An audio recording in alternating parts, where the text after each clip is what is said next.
The clinking of silverware and the hum of polite laughter filled the long oak dining table as my father stood, raising his glass with a self-satisfied grin.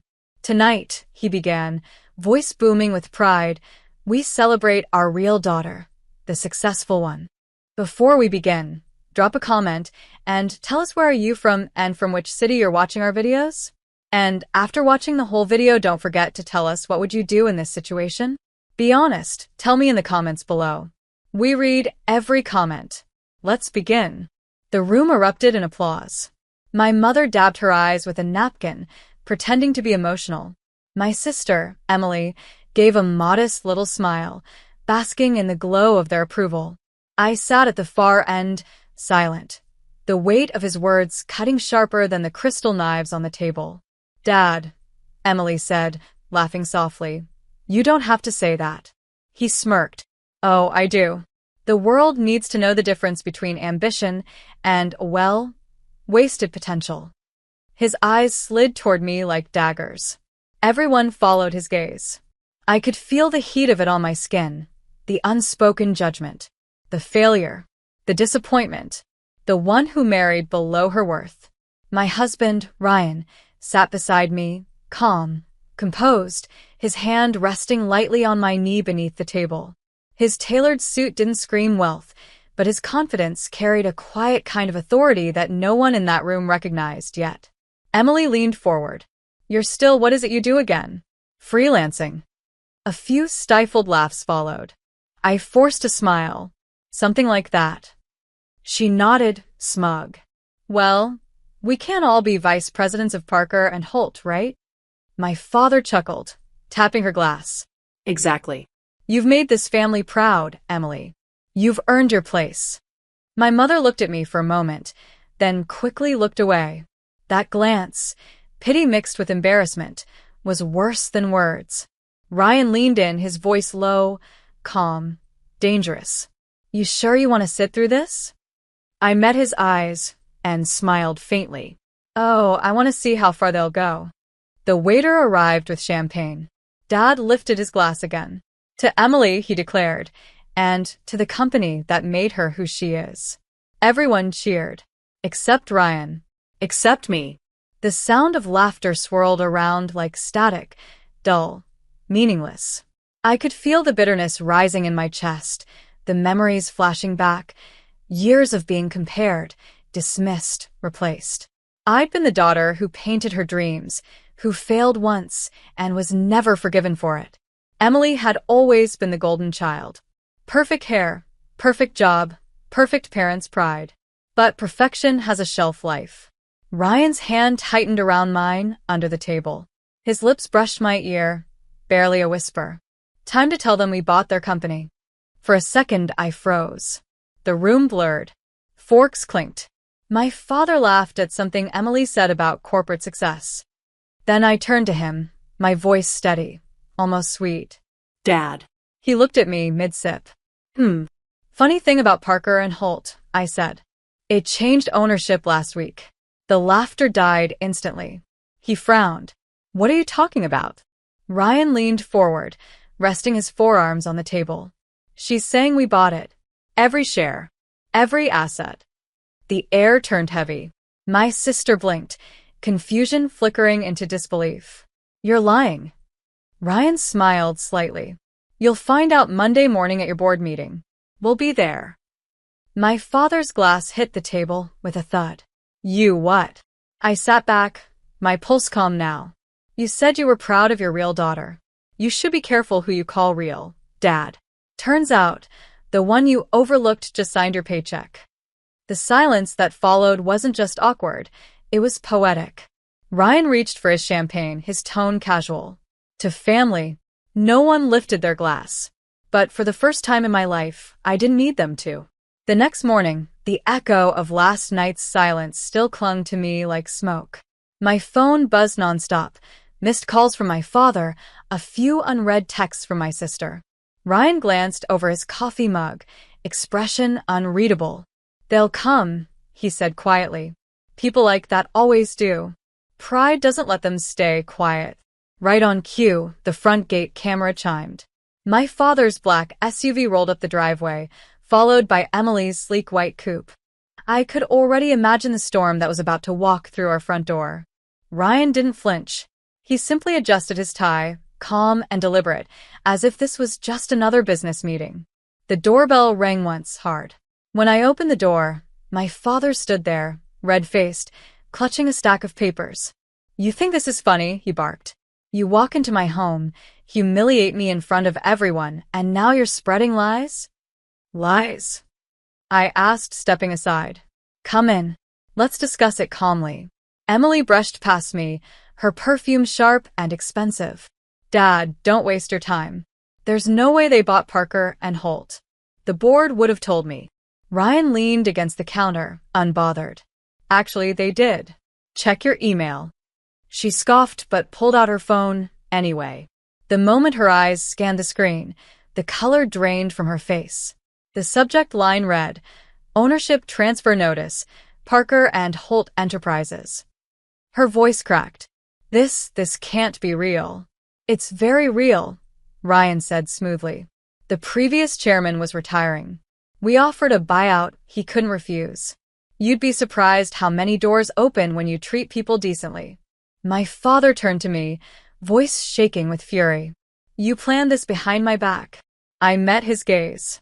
"You made sure I had nothing left to lose, remember? You laughed when my small design startup failed. You said I'd never understand business. So I learned. Quietly. Efficiently." He slammed the folder on the counter. "You think this makes you better than us?" "No," I said, my tone steady. "It makes me free." Emily rounded on me, tears brimming. "You couldn't stand that I finally made them proud. So you had to ruin everything." "Ruin?" I cut her off. "You spent years treating me like your personal punchline. You and Dad built a wall between us the moment success came knocking for you. You didn't want family. You wanted an audience." Ryan stepped forward then, his voice calm but cutting. "For what it's worth, Emily, we didn't buy the company to ruin you. We bought it to rebuild what your father almost destroyed with arrogance and favoritism." My father's jaw tightened. "You don't talk to me like that." Ryan didn't raise his voice. "You've spent your life confusing fear with respect. That ends now." The room went still. I looked at my father, the man who once told me that dreams don't pay bills, that love was weakness, that my worth was tied to how useful I was to him. For the first time, I didn't see power. I saw panic. "Dad," I said quietly, "I'm not here for revenge. I'm here to show you what happens when you underestimate someone who refuses to stay small." He stared at me for a long time, eyes flicking between the contract papers and my face. Then, without another word, he turned and walked out. Emily followed, but not before whispering, "You'll regret this." When the door slammed shut, the silence felt heavier than before, but this time, it wasn't suffocating. It was clean. Ryan slipped an arm around my waist. "You handled that perfectly." I exhaled slowly, watching their cars disappear down the street. "It's strange," I said, voice trembling just slightly, "how peace doesn't always feel peaceful at first." He smiled. "Give it time. Tomorrow's the board meeting. That's when the real storm begins." The boardroom buzzed with quiet tension. Glass walls overlooked the city skyline, the morning sun slicing through steel and shadow. The company logo, Parker and Holt, gleamed on the far wall, but today it no longer belonged to my father or sister. Ryan and I walked in together, hand in hand. The board members, all in crisp suits, turned toward us with cautious curiosity. Some smiled politely. Others avoided eye contact. They'd already received the official notice. Ownership had changed hands. At the end of the long mahogany table sat my father and Emily. He looked furious. She looked desperate. Both were clinging to the illusion of control. Ryan broke the silence first. "Good morning, everyone. As of last Friday, my wife and I are the majority shareholders of Parker and Holt. We appreciate your time." Emily slammed her pen down. "You can't just waltz in here and act like you own the place." Ryan raised an eyebrow. "We don't act like we own it, Emily. We actually do." Laughter rippled quietly through the room. A few executives shifted uncomfortably, hiding smiles. My father's glare could have burned through stone. He rose to his feet, voice booming. You don't understand what you've done. This company isn't a game. It's taken me 30 years to build. I looked at him evenly. 30 years of hiring your favorites, promoting your daughter, and running others into the ground. You built an empire on humiliation, Dad. I'm just here to clean up the mess. He took a step forward, his tone low and venomous. You think you can run a corporation? You couldn't even run your own life. Ryan stood beside me, his tone steady as a blade. She rebuilt her life from nothing. That's more than you've ever done. Emily turned toward the board, voice trembling. You all know me. You know I've kept this company profitable. Are you really going to let some outsider come in and take over everything? The CFO cleared his throat. Actually, Emily, with all due respect, the company's profits have dropped for 3 consecutive quarters. Her face went pale. What? I leaned forward slightly, resting my hands on the table. I know, because I've been watching from the outside for a long time. You spent money on luxury offices, bonuses for your friends, and left your employees underpaid. That ends today. My father clenched his fists. So what now? You'll fire us? I hesitated, then said calmly, No, I'm not you. The room went quiet again. Even Ryan looked at me, surprised but proud. I don't need to humiliate you, I continued. You'll stay or as consultants. For 6 months. Enough time to teach the next generation how not to destroy a company from the inside out. Emily's voice broke. You're doing this to hurt me. No, I said softly. I'm doing this so you finally understand what it feels like to be on the other side of someone's arrogance.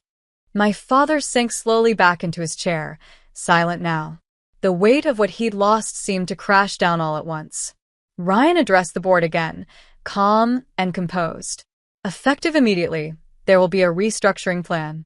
New priorities: fair pay, employee safety, and ethical management. My wife will lead the transition. Applause filled the room, hesitant at first, then stronger, like everyone had been waiting years for this moment. As I looked around, something inside me settled. Not triumph, but peace. For years, I dreamed of proving them wrong. But now that I'd done it, I realized I didn't need their approval. I just needed to finally stop chasing it. When the meeting ended, I walked past my father without a word. He didn't look up. Emily sat frozen, staring at her phone, scrolling through messages from coworkers who'd already shifted their loyalty. Ryan opened the door for me. You okay? He asked. I smiled faintly. Better than I've ever been. We stepped into the sunlight. For once, it didn't feel harsh. It felt earned. 2 weeks later, the headlines were everywhere. New leadership at Parker and Holt promises reform. Female owner brings humanity back to business. Reporters called nonstop. Investors returned. Employees smiled again in the hallways. But success doesn't silence jealousy. It amplifies it. That night, as the city lights blinked beyond our penthouse window, I received a call from an unknown number. I almost ignored it, until I heard the voice. Congratulations, sis, Emily said, the words dripping with bitterness. You really think they love you? The board, the staff, the media? You'll fall just like before. And when you do, I'll be there to remind everyone who the real heir is. I sighed softly. You're exhausting yourself, Emily. Try enjoying peace for once. You took my life, she hissed. My position, my respect. No, I interrupted, calm but firm. You lost them. All I did was stop pretending you deserve them. She hung up. Ryan looked up from his laptop. Trouble. Just old ghosts trying to stay relevant. I murmured, placing my phone face down. But I should have known Emily wasn't done. The next morning, my assistant burst into my office, pale. Ma'am, you need to see this. She handed me a tablet. A video played, a false news clip accusing me of fraud, claiming the buyout was illegal. It was a lie, carefully edited, and spread across every major social platform. Ryan entered moments later, jaw tight. She did it. I felt my pulse steady, not from panic, but from resolve. Then we'll handle it the right way. By noon, I called an emergency press conference. Cameras flashed as I walked in, head high, voice calm. False narratives spread fast when truth threatens fragile egos. I began. But facts move louder than rumors. I displayed proof of every transaction, every legal clearance, every signed agreement. The audience watched as the truth unfolded live. Documents, timestamps, and even a clip of the former chairman himself saying, "It was her integrity that convinced me to sell." Reporters murmured. Cameras clicked like thunder. And then, right in the back of the crowd, I saw her, Emily, in sunglasses and a trembling jaw. I didn't flinch. Family can be complicated, I said, letting the words hang in the air. But family also teaches us the cost of pride. This company isn't about revenge. It's about rebuilding something honest. The room erupted in applause. Emily turned and slipped out before the cameras caught her face. Afterward, when I stepped outside, the air felt lighter. Ryan met me on the steps, his smile quiet but full. "You didn't just win," he said. "You transformed." I looked up at the skyline, the same city that once chewed me up and laughed at my failure. "Funny," I whispered. "I used to think success meant beating them. Now I realize it means never becoming them."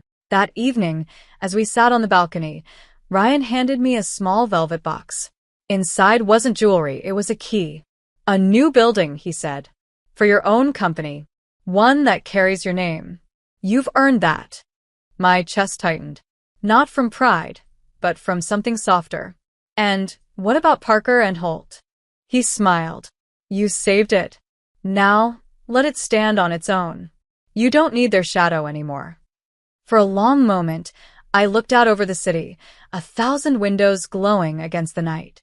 Each one reminded me of a lesson learned the hard way, that silence can be power, kindness can be sharper than revenge, and walking away can be the loudest victory of all. I turned to Ryan, my voice steady, full of quiet strength. "Let's build something better, something that never forgets where it came from." He nodded. Together. The city lights flickered below as the wind shifted. Gentle, clean, final. And for the first time in years, I felt completely free.